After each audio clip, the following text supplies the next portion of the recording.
नमस्कार शेतकरी बांधवांनो, आजची माहिती राज्यातील कर्जबाजारी शेतकऱ्यांसाठी अत्यंत महत्त्वाची ठरणार आहे.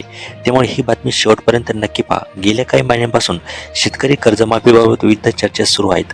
आता या प्रक्रियेला वेग मिळत असल्याची माहिती समोर येत आहे. राज्य शासनाकडून कर्जमाफी संदर्भातील आवश्यक कारवाई सुरू असून काही जिल्ह्यांतील पात्र शेतकऱ्यांची माहिती संबंधित बँकांकडे पडताळणीसाठी पाठवण्यात आल्याचे सांगितले जात आहे. कर्जमाफीचा लाभ देण्यासाठी टप्प्याटप्प्याने प्रक्रिया राबवली जाणार असल्याची चर्चा आहे. त्यामुळे सर्व शेतकऱ्यांना एकाच वेळी लाभ मिळणार नाही.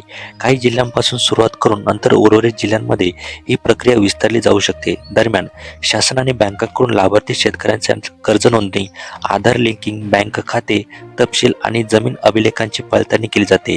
त्यामुळे ज्यांनी पीक कर्ज घेतली त्यांनी आपल्या खात्याची माहिती अद्ययावत ठेवणे अत्यंत गरजेचे आहे.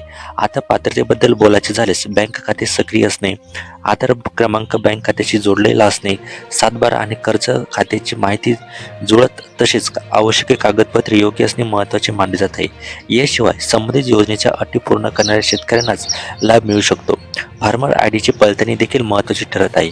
काही अर्जांमध्ये माहितीतील त्रुटी आढळल्याने अनेक प्रकारांची तपासणी सुरू असल्याचे सांगितले जात आहे. त्यामुळे शेतकऱ्यांनी आपल्या माहितीची खात्री करून घेणे अतिशय आवश्यक आहे.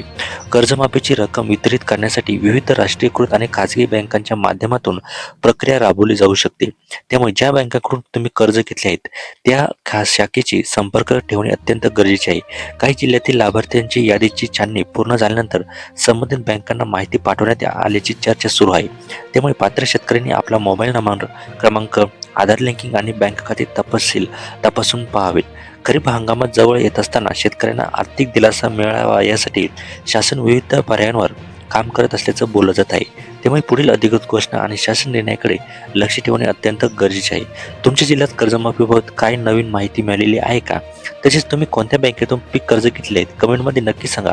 अशा शेती आणि शासकीय योजनांच्या ताज्या अपडेटसाठी चॅनलला सबस्क्राईब करायला विसरू नका. भेटूया का पुढच्या नव्या व्हिडिओमध्ये. तोपर्यंत धन्यवाद.